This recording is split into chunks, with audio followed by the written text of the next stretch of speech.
Jyoti, you can see me? I can see you. It's your But computer. I'm seeing only one person here. Sorry, I don't remember her name. But You got speaker view or speaker view on, right? no, I had put it on mute and then, you know, but now I'm all open. I'm not. Okay. I'm here. I can see myself, but I'm not able to see. Now I see Why don't Hershey. you Okay. come back? Now I think I was. Yeah, somebody else was on the screen. Yeah. Okay. So Ravan had always been a munificent sovereign to them, and they loved him fiercely. They shouted his name and Jai as he rode through their midst, with a small guard to precede him and an armed force behind to lend majesty to his progress. When he saw the havoc Hanuman had wreaked, Ravan's eyes smarted with tears. But the Rakshasas of Lanka were dauntless.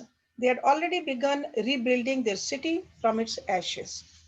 The people's Sabha stood under a dip in the hillside, and the Varnar's inferno had not touched it.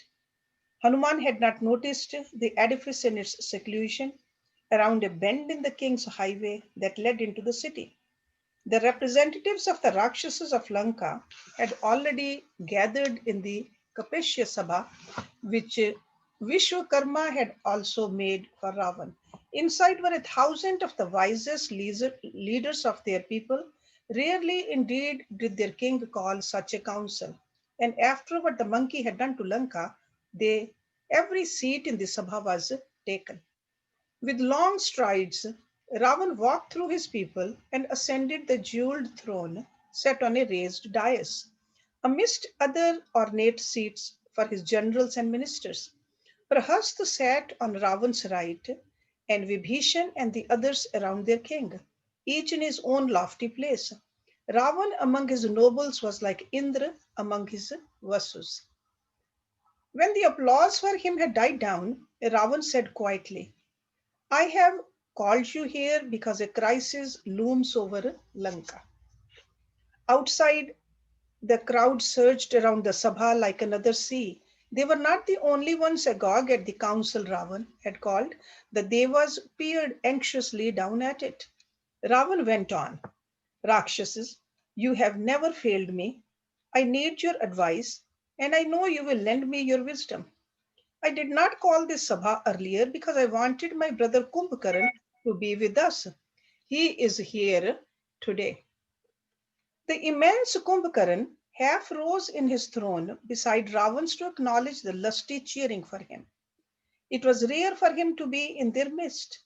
The giant slept all year round and woke for but a day between two 6-month slumbers. Ravan continued, I want to tell you about her whose name is on every tongue in Lanka. I want to speak about Sita. Silence fell. Calmly he gazed around the people's sabha, daring them to challenge him. Then he began again in his reverberant voice. I brought her here from the Dandukwan because I have never seen another woman like her. I need not tell you that the Dandukwan is an ancient home of our people. I need not tell you what happened to Khar's army there. But let me say this. If at first I went to the jungle to gain revenge on her husband, the moment I saw Sita, all that changed. I fell in love with her and wanted to make her my queen, for so she is fit to be. He paused, trying to gauge the mood of his people, but they sat gravely below him, meaning to hear him out in silence. Only Kumbhakarna shifted in his throne. Ravan said, But she spurns me, though I have become like her slave in love. Sita spurns me. She thinks only of her Ram and will not even look into my face, let alone give herself to me. This has never happened to me before, and I do not know what to make of it. But I confess, my friends, that I am helpless to stop loving her. I cannot live without her. Still, there was silence, above which Kumbhakaran's sonorous breathing was clear. Ravan said, I gave Sita 1 year to accept my love. A year to come willingly to me. Just 2 months of that year now remain, and she is still obstinate. But I have not called you here to tell you about my misfortune in love. The fact is, even as I speak to you, Sita's prince has gathered an army of Vanars across the sea. He means to invade us. I do not know how Dashrath's sons and their apes intend to cross the sea, but they do. As we all know, not 5 days ago, a lone monkey somehow leaped the waves and came among us with havoc. It is true that then we were unprepared, but the fact remains that he did burn Lanka. I have called you here because together we are more likely to think of a solution to this crisis. Advise me, Rakshasas. What shall I do? I want to kill the Koshal brothers and keep Sita for myself. I want to do this as quickly as I can, and I need your counsel to this end. I think we have known each other too long and far too often at each other's sides for me to describe my valor to you. Equally, I need no one to tell me of your prowess. Consider carefully, all of you, ministers and warriors, and tell me what I should do. Only a brief silence followed. Then the mountainous Kumbhkarn's rumbling voice filled the Sabha testily. You should have consulted us before you abducted Sita. No king who obeys the law of Dharma will ever have cause to regret what he does. One who sets too much store by his own valor and acts rashly without thought for consequences will rue what he does one day. As for me, I wonder that Ram has not killed you already. I wonder that you have not choked on the venom that is another man's wife. I marvel that you haven't yet tasted the suffering that is on its way to you. Ravan's face grew dark. He opened his mouth to speak, but Kumbhakaran went on. I am not saying I will abandon you. No, whoever is your enemy is, regardless of what is just and what is not, I will stand by you and fight, but only because you are my brother and I love you, not because I agree with what you have done. The three worlds quake at the name of Kumbhakaran. The devas of light shiver when I wake from my long dreams. Now the giant laughed aloud, and the hall of the people shook at the sound. He held up his prodigious hands and said, You won't even have to come to battle, Ravan. I will crush your enemies for you. Have no fear. Kumbhakarn will save you from Ram and his monkeys. Everyone was silent while the tremendous one spoke. His were no empty boasts, and not even Ravan dared to cross this brother of his lightly. At first, Ravan seethed at what the Titan said, but soon he smiled to hear his protestation of loyalty. He knew what a boon it was to have Kumbhakarn fight for him. No army had ever stood before his untold strength whenever he was awake and came to battle. When I have killed Ram, said the giant, Sita will be yours. There was a short silence. Then a minister called Mahaparsva said, If Ram dares to come to Lanka, he will find a quick death here. But there is something I do not understand. Why do you beg Sita for her love? Why don't you just take her as you please? Ravan smiled. I will tell you why. Once, some years ago, when I was flying in the Pushpak Viman, I saw an Apsara who went toward Brahmalok by a shining pathway of the sky. She was enchanting and I desired her. I accosted her, but she would not have me. I ravished her between heaven and earth, and her screams rang among the stars. I left her there in a swoon and came home, but she went to Brahmalok with her tail, and the Pitamaha was livid. Brahma came to me in a dream and cried, If you ever force yourself on another woman, your head will burst in 1,000 pieces and there will be an end to Ravan. That is why, Mahaparshva, my friend, Sita has not yet felt my flesh upon hers. Okay, so this is exactly taken from Valmiki's Ramayana, because sometimes we want to give a credit to Ravan that he did not force himself upon Sita. Okay, he knew this will happen to him, so it was a fear. Can you imagine if the same kind of a fear is all those people who hurt young girls? They will be cut into pieces. You can imagine how safer the young girls will be all over the world. There has to be stricter law. There has to be fear for wrong deeds. So even Ravan was afraid. He paused again. Kumbhakaran's avowal of sport had restored Ravan's spirits. He said to his people, I am Ravan of Lanka. Ram does not know who I am, that he dares march against me. My valor is as deep as the ocean. I am as strong as Vayu. Ram knows nothing of the arrows of black Agni that flare from my bow. We hear of this Ram's brilliance, but I will absorb his light as the sun does the stars at dawn. Ravan, emperor of darkness, threw back his head and laughed. His fangs flashed in the noon light that streamed, hushed and rich, through the windows of that sabha. He cried, a mortal man, a mere human, dares to come to fight the Rakshasas of Lanka, and with what? An army of monkeys? The mood infected his demons, and their laughter rang out.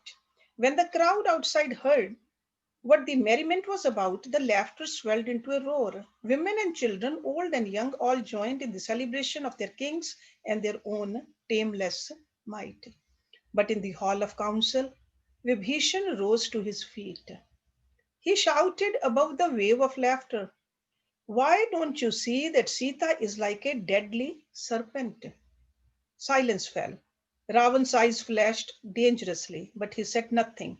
It was the time honored custom that any Rakshas of worth could have his say in the Sabha of the people. Moreover, Vibhishan was well loved.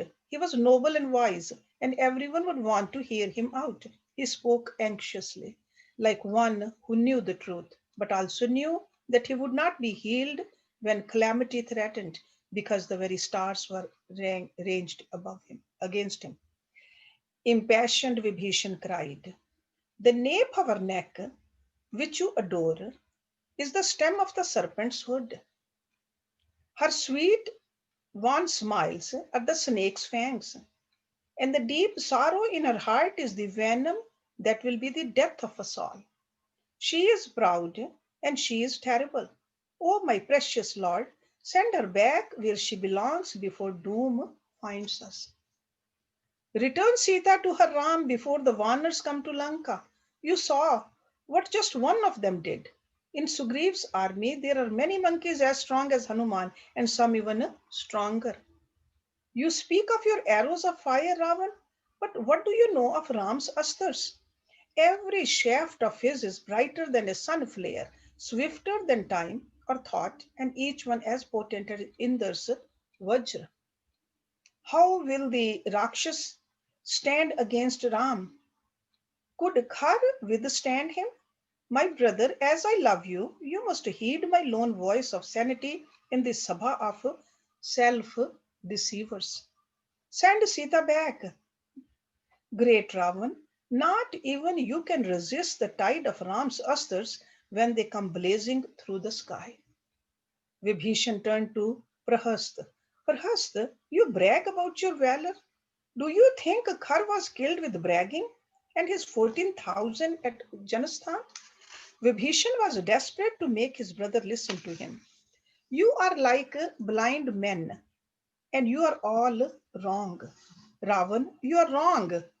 Kumbhakaran, you are wrong to support our brother in his folly, especially when you know this madness can be the death of him and of us all. Listen to me, my brothers, my people. None among the living can stand against Ram of Ayodhya. You do not realize who this prince really is. Not even the devas of heaven can contain him. And you, the leaders of our people, where is your wisdom in this hour of crisis? How can you lead your king to his death with such a foolish counsel? Are you tired of Ravan's rule? Are you tired of your own lives? Are you his loyal subjects, his friends and well wishers? Or are you his enemies, that you encourage him to tread the path of ruin? I swear to you, if Ravan persists in this folly, he will find death at Ram's hands. A serpent holds your king in its coils and throttles life from him. Instead of releasing him, you hasten him toward his end. Stop him, good Rakshasas. Use force against your king if need be. For by his own admission, he cannot help himself. Stop Ravan from drowning in the sea of fear called Ram. Tell him he is wrong. Tell him to return Sita and prevent him from bringing doom upon himself. Indrajit had been fidgeting impatiently while his uncle spoke. Now he sprang to his feet and cried, Father, these are a coward's words. Follow them and find ignominy for yourself and all your clan. I pray that no one in this royal house will ever have to choose such a cringing course as my uncle plots for us. Vibhishan has always been different from the other men in our line. He is soft and weak. He lacks the natural manliness of our family. Indrajit turned directly on Vibhishan. Why do you try and frighten us with the tales of the valor of Ram and his brother? He is just a man. The weakest Rakshas, let alone Ravan or any of his blood, will easily kill the human prince. I brought the Lord of the Devas to Lanka, bound in coils of fire. Have you forgotten, uncle, how I seized Eravat's tusks and forced him to his knees? Shall I then be afraid of two human princes and their band of monkeys that feed on berries and fruits? You insult me, Vibhishan, and you insult my father. It is you who seem to have lost your reason and tread a path of madness called Ram. An indulgent smile on his face. Vibhishan listened calmly to Indrajit. Then he said, Child Meghnath. See, these are two names, Indrajit and Meghnath. Indrajit is because he won the Indra one time. So, okay, Meghnath. So, child Meghnath, you are young and your mind is not full grown. I understand your enthusiasm and your courage, but strength and valor are not everything. You have not learned the lesson of discernment yet. You are so emotional that you do not see right from wrong, dharam from adharam. I know you think you are supporting your father with your foolhardy counsel, but in fact, you are being his most dangerous enemy. When a man walks the way of sin, all his majesty falls away from him. As for you, young one, if you do not curb your rashness and your arrogance, your death will come to rid you of them. To my mind, Ravan has erred in allowing you into this council at all.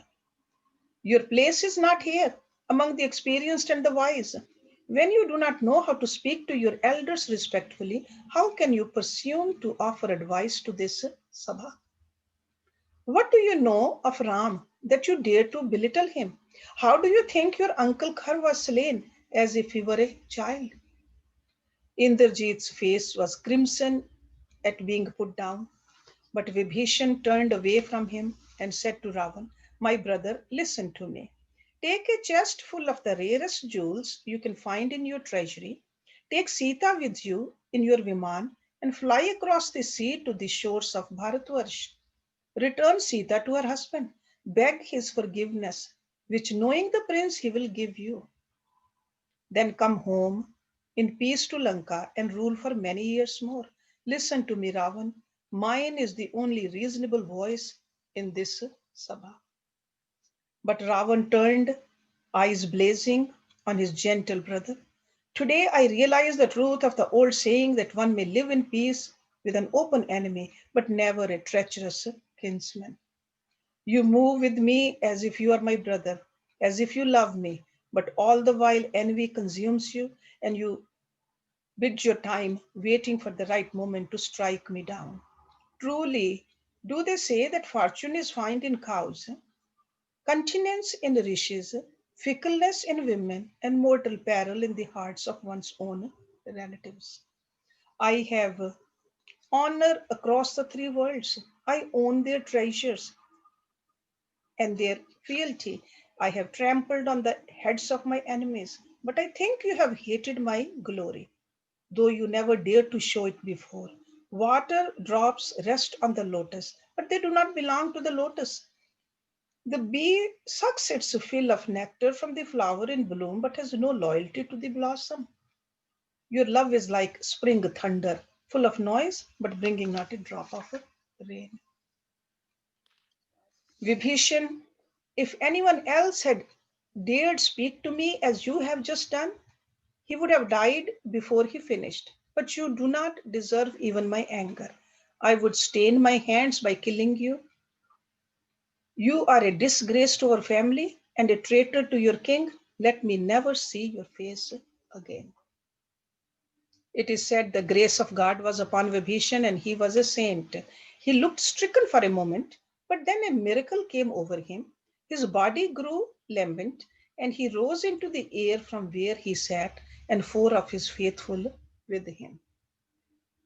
From his place at the height of a man's head, Vibhishan said in a voice so full of goodness, it was frightening for the others to hear.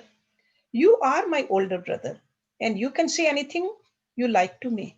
The older brother is a father to his younger brothers, but you will not walk the way of Dharam, even when it is pointed out to you. My only thought was to save you, and my heart was clear when I spoke. But it seems that one who has embraced his own doom does not want to hear the truth or to be saved. I did my dharma by you, Ravan, and I spoke plainly, but you would rather hear the sweet, false words of the rest of your Sabha, which will tell you Ravan is great, Ravan is invincible, even to the very moment when Ram's arrows break into your chest with the death at their flaming points.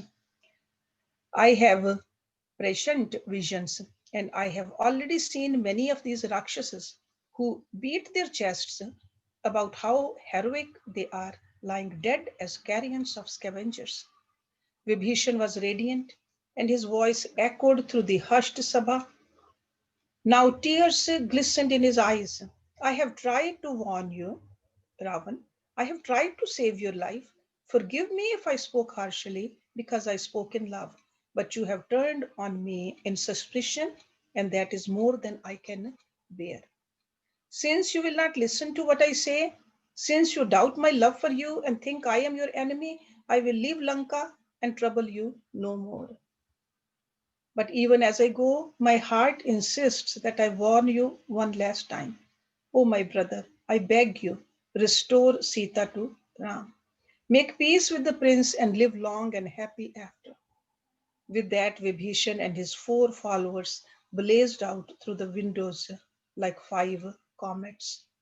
They rose high into the air and flew toward the shores of Bharatvarsh, trailing bright wakes behind them, which shone for a while, then faded like smoke in the sky. Okay, so this is the end of this chapter. Any question? And you can see that clearly how much Vibhishan tried. But Ravan is the one who said, I don't want to see your face again. Okay.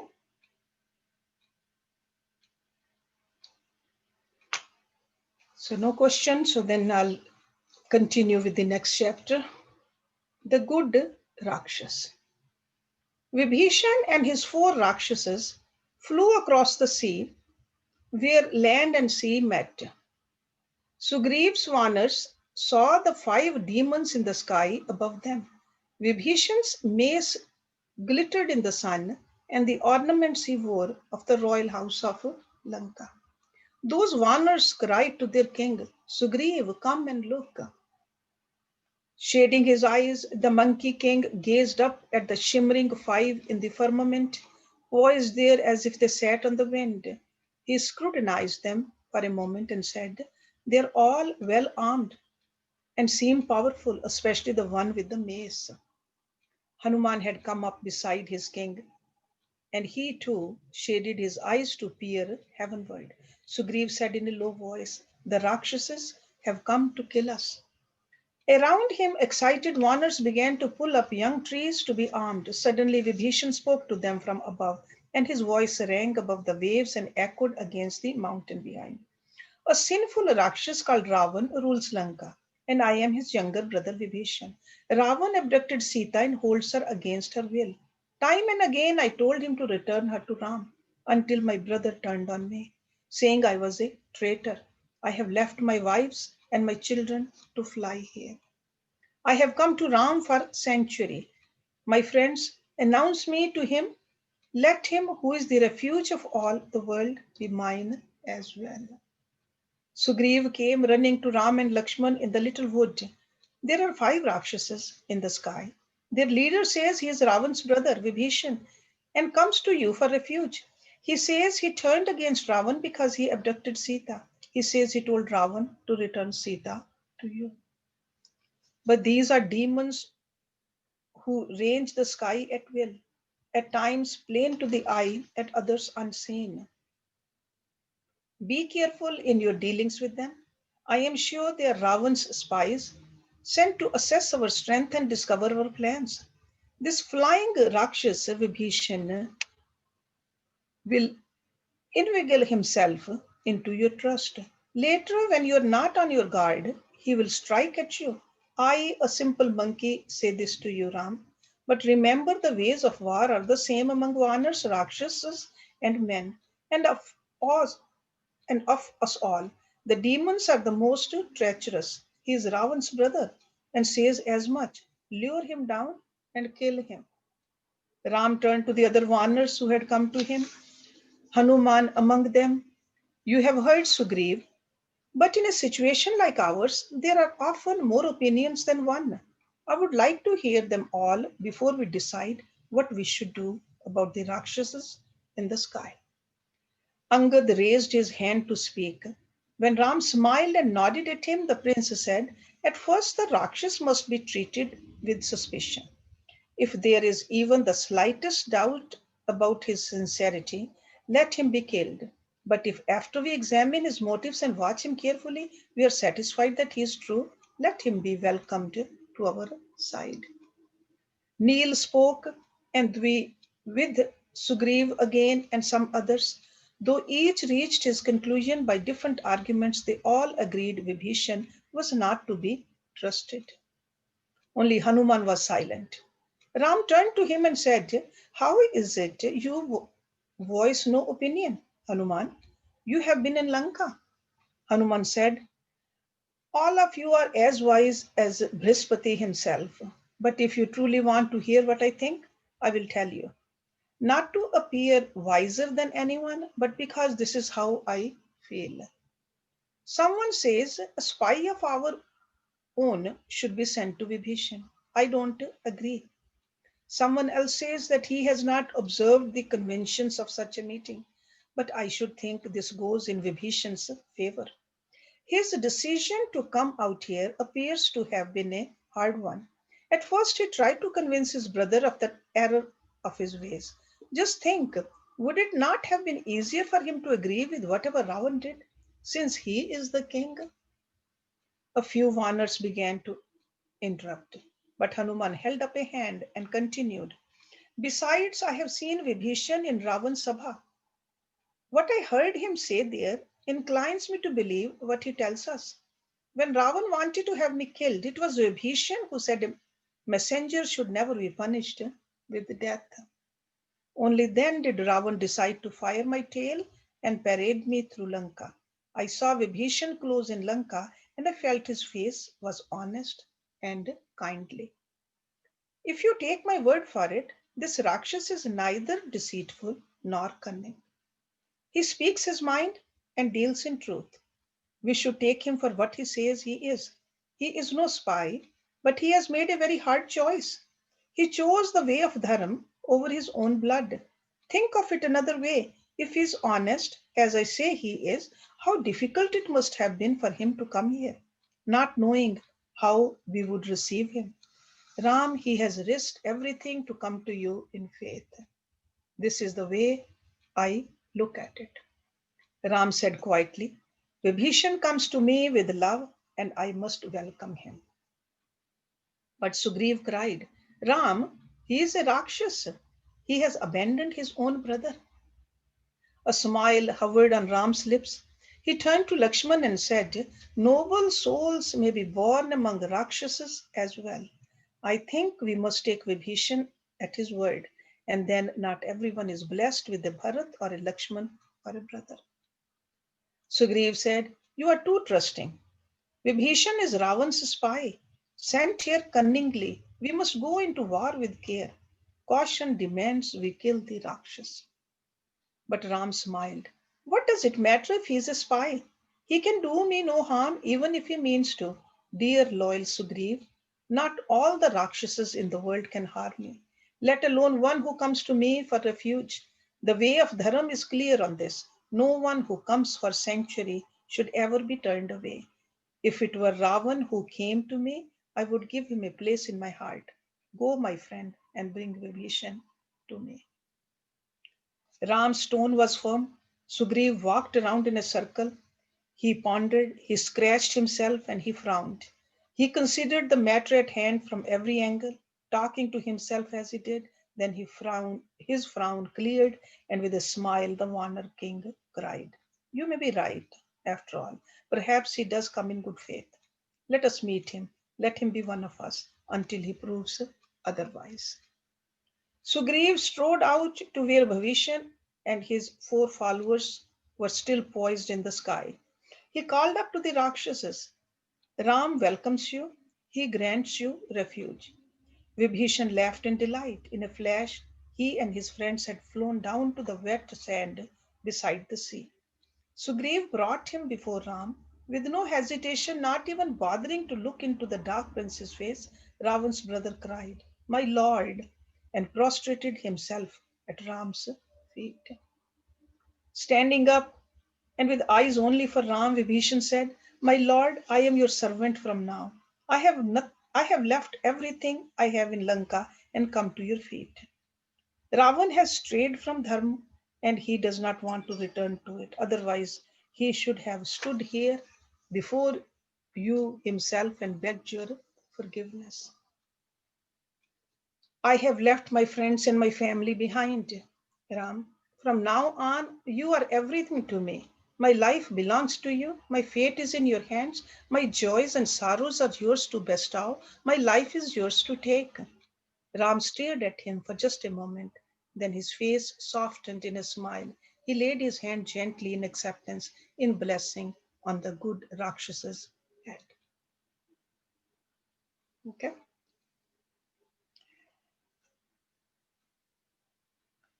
I think I'm going to do the next chapter also. Then we'll stop. Ram raised Vibhishan up.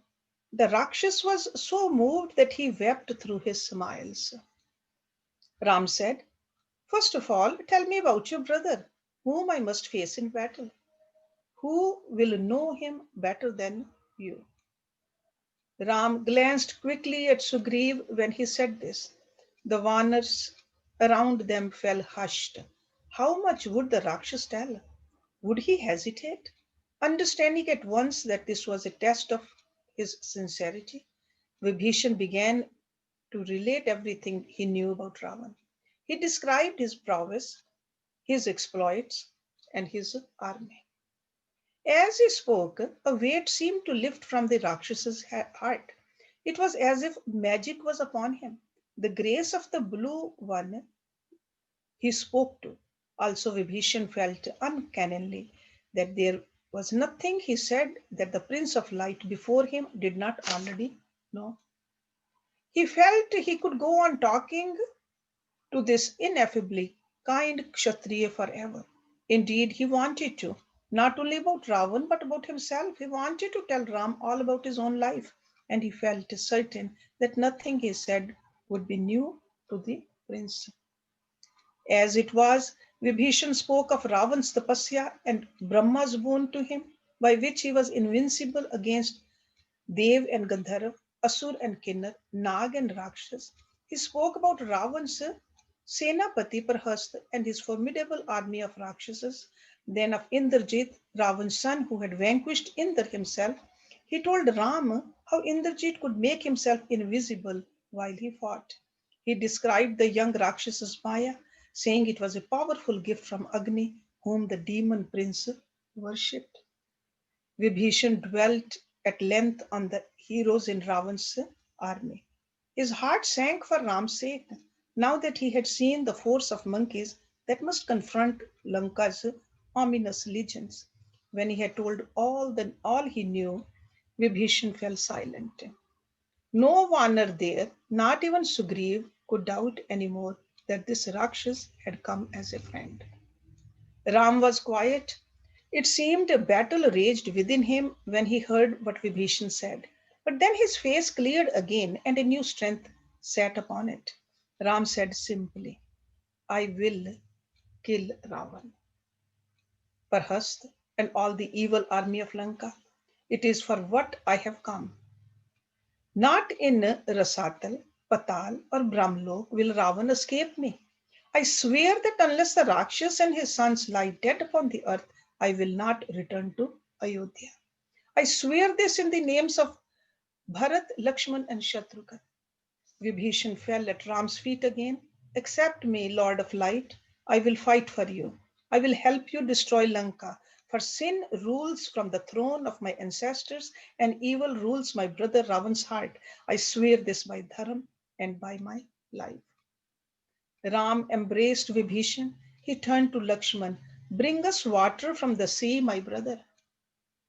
When the water came, Ram said, Lakshman, sprinkle the holy water over Vibhishan and crown him king of the Rakshasas, for so he shall be. Thus Vibhishan was crowned on that wind-swept beach. Sea, sky, and land craned to the twilight coronation because it was blessed by Ram. When they saw how pure Vibhishan's faith in Ram was and how transparent his sincerity, the Vanars felt a surge of affection for the Rakshas.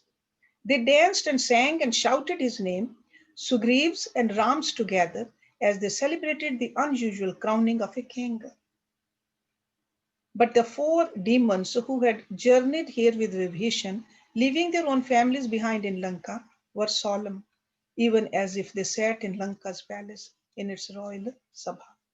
Sugriv said to Vibhishan, Noblest of Rakshasas, tell us how we can cross this sea and reach Lanka. His lofty brow furrowed. Vibhishan thought for a moment, then he said, Ram should petition the ocean.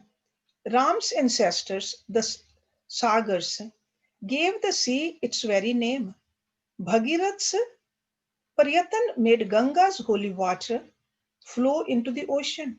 Varun will not refuse Ram what he asks. Lakshman said, Not even the Devas or the Gandharvas have gained the shores of Lanka, and neither shall we unless a bridge spans the waves. But if Varun wills it, we can surely pass over him. Sugriva agreed. Ram should worship the ocean. Ram spread darab grass on the sands, and he lay upon them to petition the Lord of the sea. He blazed on that beach like Agni on the Vedi of a yajna. Ram stilled his breath and his mind and began to pray. Just then, another Rakshas called Shardul was passing overhead on his way to Lanka from Bharatvarsh. He saw the army of Vanars and paused his flight to stare down at the force that lay spread over beach, foothill, and wood. He was Ravan's spy and hung invisibly in the sky. Keen eyes peeled, missing nothing. He assessed the Vanar army. He noted its deployment, its commanders, and its size. When he had seen what he wanted to, Shardul sped through the sky again and descended in Lanka. He came into Ravan's presence. He bowed to his sovereign and said, I have seen an amazing sight, my lord. On the northern shores of the ocean, there is another sea of Vanars that swarms over the land in a tide.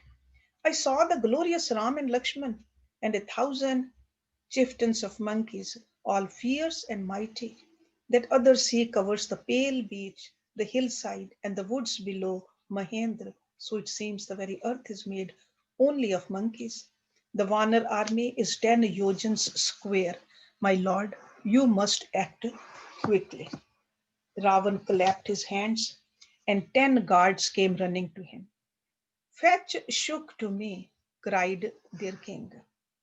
When Shuk came, lean and wiry, his eyes like coals in his bearded face, his king said to him, fly to the northern shore of the ocean. You will find an army of Vanars there.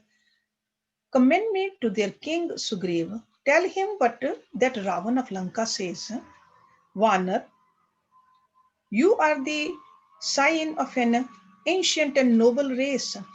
What have you in common with the sons of Menon, this prince of Ayodhya, that you bring your army to fight for him?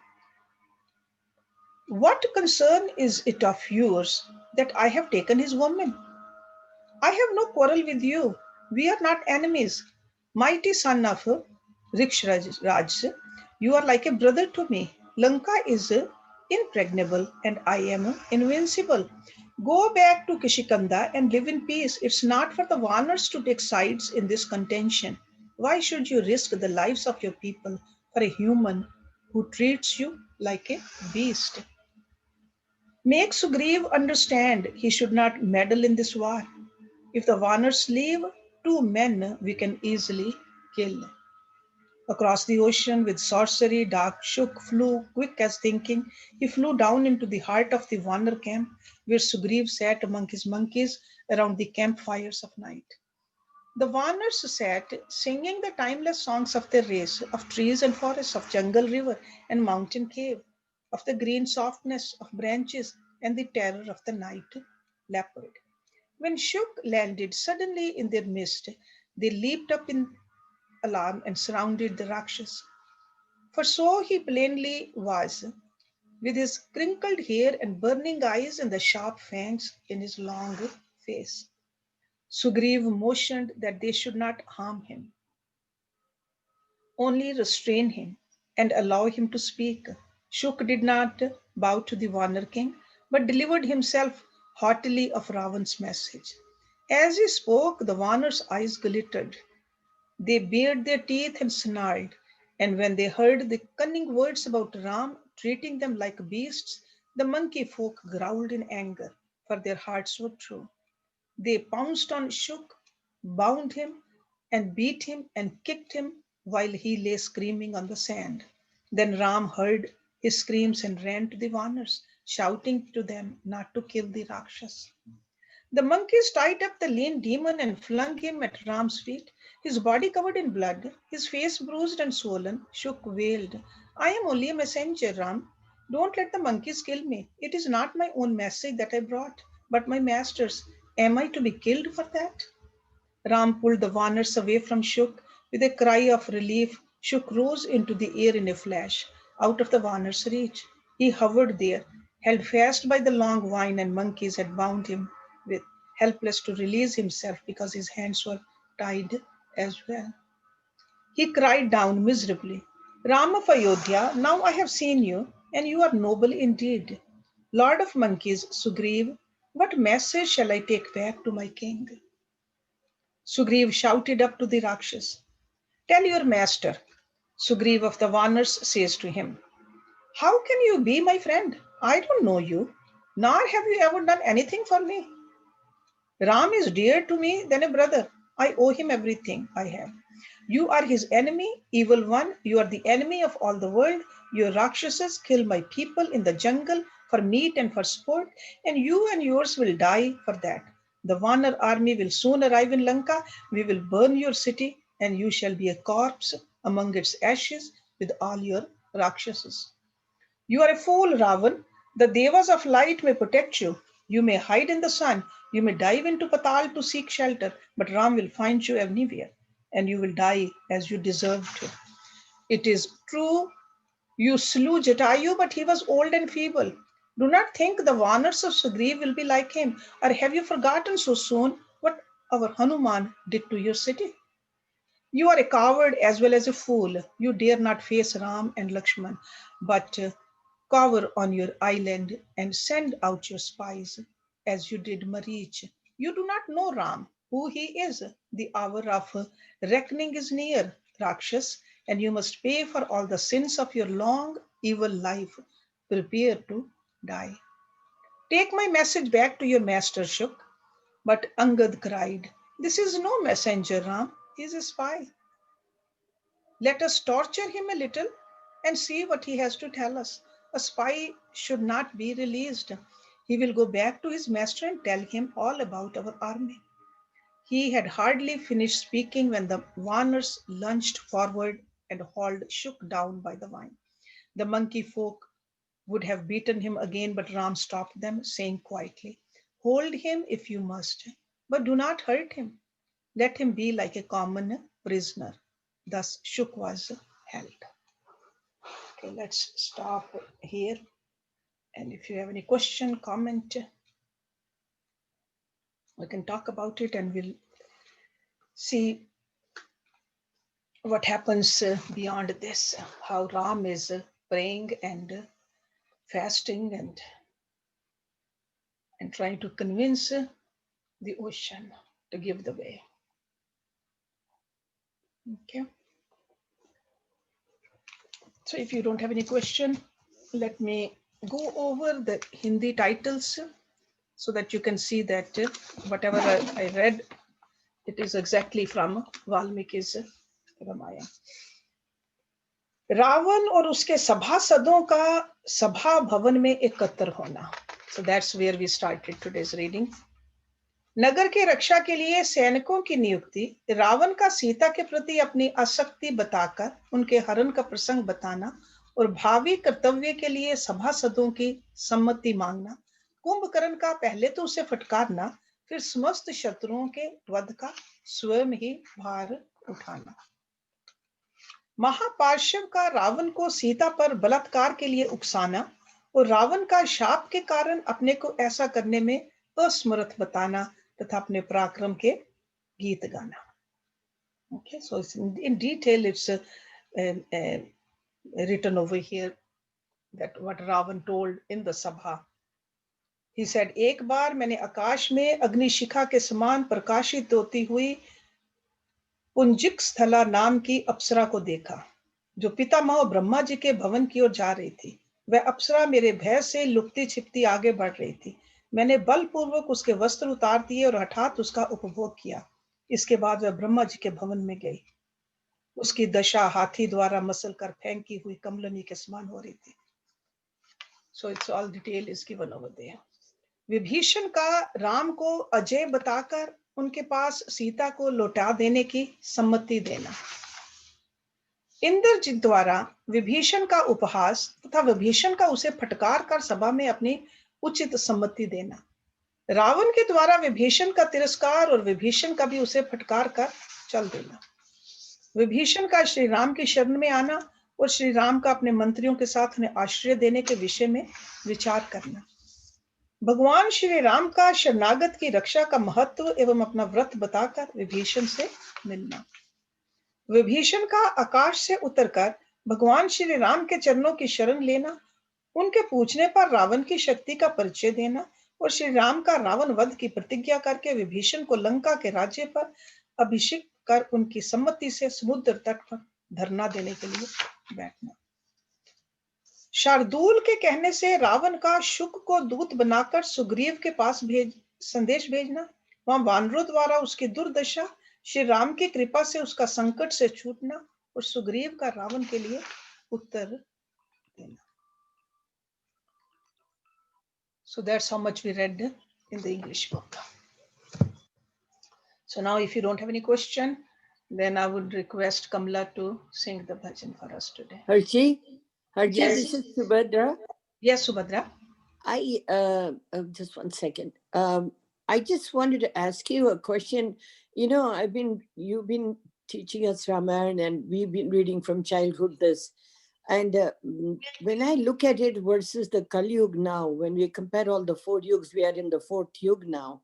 When we compare the pap, which was increasing by every decade, my question is, how is it that when Ram ke time mein Satyug itna strong tha and people had the power of discrimination to find out who's good and who's bad very clearly, they had clear intellect, I'm assuming, versus today. they were also very clouded, and we are worse now. We are not able to distinguish who's bad and good, you know. So it's all, and I heard one time when I was talking to you also that it's going to get worse. Times are getting bad, and we are not able to decide who's right because everybody seems to be deluded and in bad shape. Yeah. So my only concern is, why couldn't they not distinguish that Sita was good and Ram was good, and there should be more forces on his side, and why Ram was doing all these things to prove to the world that, you know, he would do what is good for the praja is good for him and all that, because everybody should be intellectually wise. Yeah, Versus now. see, everybody, you cannot say everybody, 100% of the people were Satvik in Satyuga. And you cannot say 100% are Tamsik in Kali Yuga. Proportion change. We'll always have a combination of this Tamsikta, Rajsikta, Satvikta in every yuga. I see. Okay? So that's what it was. Okay. So proportionately it was. Predominantly people were good at that time. Okay. So, right. But there was a Tamsikta. And then the kind of a leader is that does affect the people also. So in Lanka at that time, Ravan was that kind of a tyrant. So, and people like to say the things his ministers also, the pleasing words to him. Inside, maybe they knew that he's not doing right. Right. They were greedy. Don't we see that the same thing right now? Right. But like Trump, everybody is going gaga on him. But that time that was Ravan. So that means you just mentioned now, the leader is selected from the audience, right? From the thing. Yeah. So no matter which yuga it is, there's always these three things are present, but the percentages changes. Right now, majority of the people are Rajsik and Tamsik. Very few Satvik. At that time, they were more Satvikta. So that's all. Otherwise, you cannot expect that everybody, 100% should be like that. It doesn't. That's the whole creation is based upon the combination of these three. Always. Okay. Always. Okay.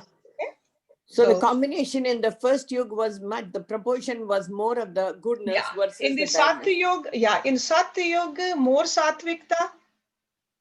In Kali Yuga, more Tamsikta. Can this be converted?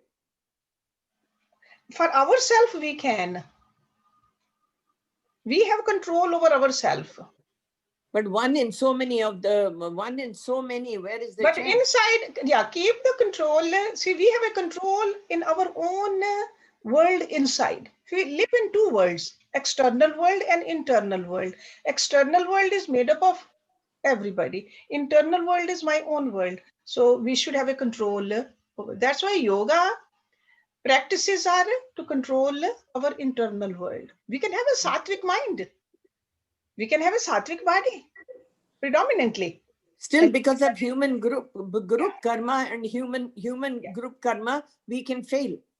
Yes. Right. Yes, we can still, if we are more sattvic internally, we can still bear the tamsikta outside. Okay. Protect yourself with that sattvic shield. Okay. So our responsibility is to ourself only. Okay. And if we can spread the light with our actions, with our words, with our thoughts. Yes. But at least, see, when they say charity begins at home, that means all this sadhana begins from ourselves first. Right? So then, sure, wherever you go, you are the torch bearer. So the meditation can also spread the good. Yes, definitely. Meditation can. Yes, definitely. All those things are very powerful. Those are the sadhanas, right? Thank you. Yeah. Thank you, Subhadra. So, Kamala, you can sing the bhajan for us, please.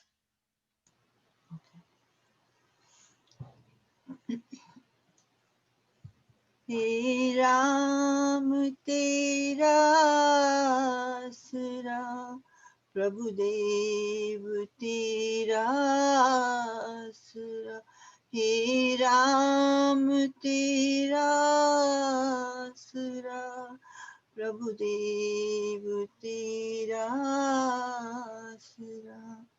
हे राम तेरा आसरा, शिव देव तेरा आसरा।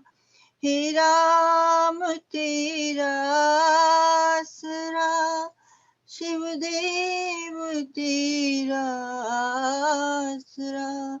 हे राम तेरा आसरा, प्रभु देव तेरा आसरा।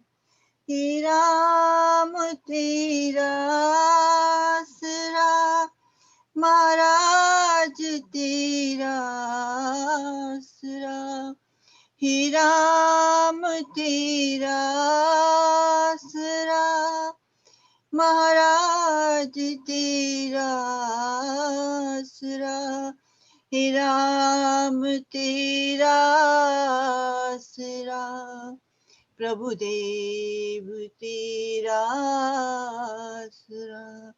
हे राम तेरा आसरा, गोविंद तेरा आसरा। हे राम तेरा आसरा, गोविंद तेरा आसरा। हे राम तेरा आसरा, प्रभु देव तेरा आसरा। हे राम तेरा आसरा, महाराज तेरा आसरा। हे राम तेरा आसरा, प्रभुदेव तेरा आसरा। हे राम तेरा आसरा, शिव देव तेरा आसरा। हे राम तेरा आसरा, महाराज तेरा आसरा। हे राम तेरा आसरा, भगवान तेरा आसरा। हे राम तेरा आसरा, प्रभु देव तेरा आसरा। हे राम तेरा आसरा, प्रभु देव तेरा आसरा। हे राम तेरा आसरा, भगवान तेरा आसरा। हे राम तेरा आसरा, महाराज तेरा आसरा। हे राम तेरा आसरा, महाराज तेरा आसरा। Thank you. Thank you very much, Kamla. Thank you. Beautiful. Thank you. Beautiful. So, Jyoti, you can